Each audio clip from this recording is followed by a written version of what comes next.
Okay. Just to put it out there, I'm not crazy about my hair or makeup today, so if you feel the same, I understand. So this week, I decided to try making a custom mold and thought to think of something completely original, again, like I always do.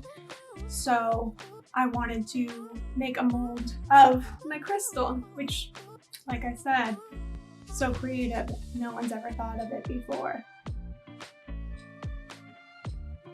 So I went on Amazon and I got this silicone mold making kit and A+ on their packaging. Did a good job with that. To make the silicone mold, it's similar to pouring resin and that it's a 1-to-1 ratio, but instead of using a liquid measuring cup, you weigh the amounts. So I got a little scale on Amazon, and it's like a promo for Amazon. So it says pick a container that's not silicone and place whatever item you're gonna make the mold of in it. I use my silicone measuring cups to measure it out, and then once I was done measuring, I cleaned it out using acetone. I poured out 3.2 ounces? Anyway, so I did 3.2 of A, so then now I'm gonna pour 3.2 ounces of part B. So then I poured those into a plastic liquid measuring cup and scraped everything out and mixed it all together in the plastic measuring cup. And I did what the box said, which was stir it for 3 to 5 minutes. So then the crystal that I'm using to make a mold just happened to fit perfectly in a red Solo cup, even though I think it's just like from the dollar store. It's not actually the Solo brand because I ain't a brand bitch necessarily. It depends on the brand. Then I just want to get the best product, but sometimes the generic version is just as good. Anyway, so poured my mixture over the crystal that I had put in the cup, and I just tried to make sure that there was a little bit of room around the crystal on the bottom of the cup. So I poured the silicone mixture over the crystal, and then I realized I didn't pour enough. So then I went through the process of mixing more. So I poured 1 ounce each of part A and part B and mixed that together, and then poured it over my silicone mold again. And I still didn't make enough. I just always rather, I don't want to waste any, so I always undershoot it. But maybe I should start overshooting. But my overshooting is still undershooting. I don't know. So then I attempted to do another ounce each of part A and part B, but it ended up being 1.1, which was fine. Probably needed that extra 0.2 ounces to help cover the tippy top of the crystal anyway. So measured those out, mixed it up, poured it over the crystal, and then the crystal was finally covered. Yay! And then I just put a piece of plastic on top of the mold so nothing is going to get in it while it's curing. And according to the box, it takes 12 hours to set. So I just came early in the morning and I used scissors to be able to get a corner that I can start peeling the cup off with. And I was actually very surprised how easy it was. Very easy. Turned out really well. I did have to peel off a little bit at the base of the crystal where you take the crystal out.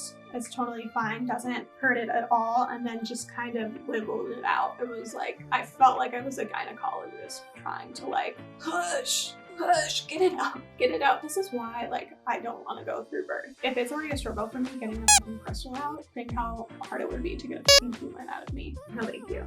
So everything came out clean. I did notice with the silicone mold, everything clings to it. Any dust, hairs, any fibers are sticking the shit to it though.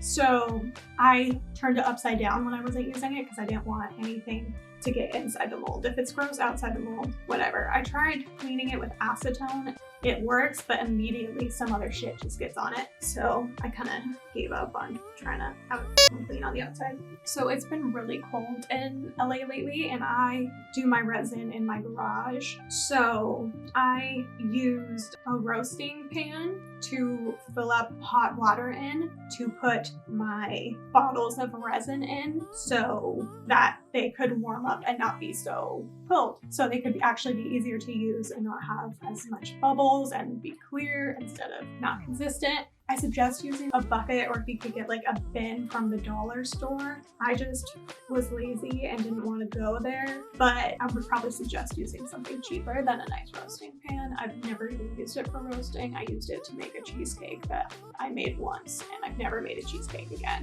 So, investment for them.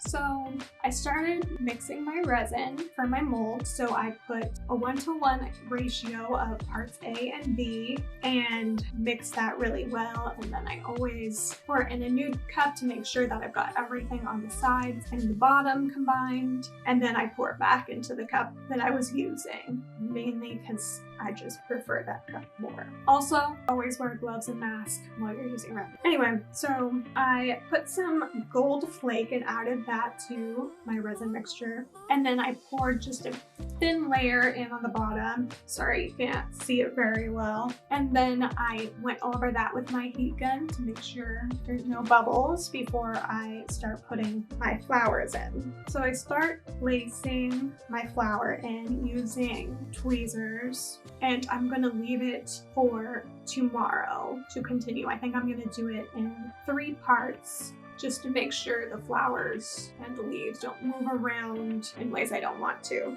So then I came back day 2 and mixed again a 1-to-1 ratio of parts A and B and did my usual mixing. And then I poured a little on the base, went over it with a heat gun, and then started adding more of my flowers and leaf in. Anyway, so I finished that, poured a little more resin in, and then went over it with a heat gun. Came back day 3, same process, 1-to-1 ratio, parts A and B, mixing very well. I've been adding gold flakes to the resin, and I tried adding the gold flakes again, but yesterday my gloves had so much extra resin on the outside when I was using the gold flakes. So then I tried to clean it with acetone, and I found out that these blue gloves that I've been wearing are vinyl gloves. They're not nitrile gloves. They fucking suck. Acetone, it makes them disintegrate, so don't recommend buying. I got them at CVS because I didn't feel like going to a hardware store because I was lazy. My mistake, not doing that again. And they were $20, which feels like a lot for gloves. I don't know how much gloves cost anyway.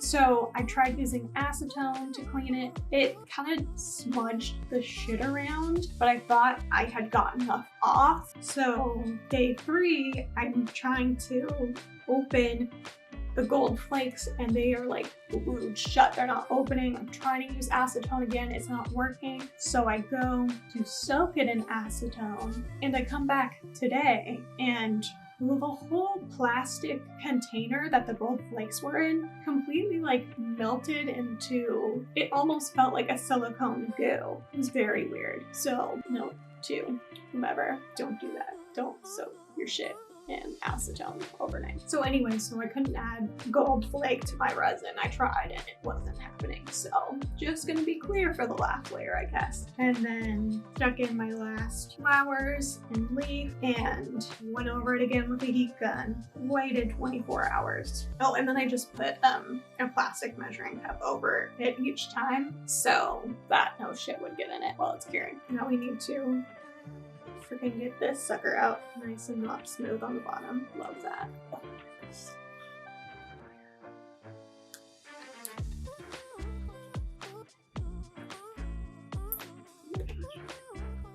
We need like an assistant.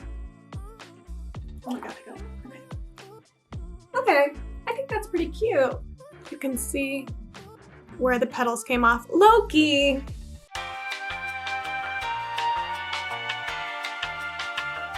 So the bottom is real janky. I'm gonna have to sand that down. Of course, there's bubbles. There's actually very little bubbles in the top. It's like the last layer that is obviously the worst with the bubbles. And then it is kind of weird that there's only gold flakes on top. But for a first try, it's pretty good. I like the colors. It's not the worst.